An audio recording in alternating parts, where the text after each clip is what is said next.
PTI Sindh के सदर की गिरफ्तारी का मामला अली जैदी को अदालत में पेश न करने पर तहरीक इंसाफ ने दरखास्त जमा करवा दी। मौक़िफ़ अपनाया कि पुलिस ने ताहाल अली जैदी को पेश नहीं किया, जो गैर कानूनी है। अदालत इब्राहिम हैदरी पुलिस से रिपोर्ट तलब करे।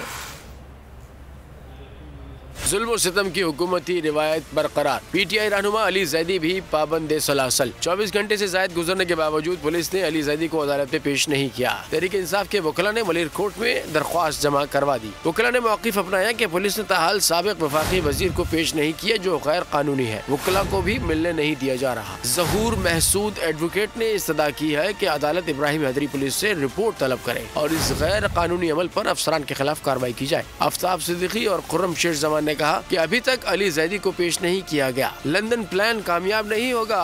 पाकिस्तान के अवाम को इमरान खान ने शऊर दे दिया है। गुज़िश्ता रोज पुलिस ने 1 तिहाई पुराने मामले पर मुकदमा दर्ज करके रहनुमा को गिरफ्तार किया था। हवाए नफ्स की है हुक्मरानी, लुटेरा कर रहा है पासबानी। बोल न्यूज के मार्केटिंग हेड आकाश राम ताहाल लापता। तफ्तीशी इदारे जवाब देने से कासिर। अहले खाना परेशान, बेटे की जुदाई में माँ गम से निढाल। जो बच्चो हिंदू पर आए थे जो को पाकिस्तानी, मुझे मेहरबानी करे पंहिंजो आकाश वापस कयो।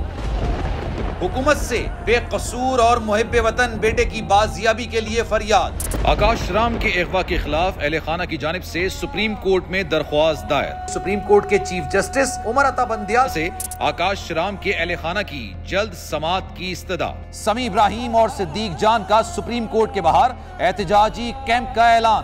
कि सोमवार के दिन से हम सुप्रीम कोर्ट ऑफ पाकिस्तान के सामने कैंप लगाएं और हम सब सुप्रीम कोर्ट ऑफ पाकिस्तान के सामने बैठ जाएं और उस वक्त तक नहीं उठेंगे जब तक आकाश वापस नहीं आए। मुश्किल की इस घड़ी में आलमी मीडिया ने भी उठाई आवाज। CNN, आज तक, इंडिया टुडे, टाइम्स नाउ समेत आलमी मीडिया ने आकाश राम के अगवा के खिलाफ दिया बोल का साथ। उफ क्या जुल्म है, बोल इंसाफ का मुंतजिर। सब्सक्राइब करें और बेल दबाएं ताकि कोई खबर रह न जाए।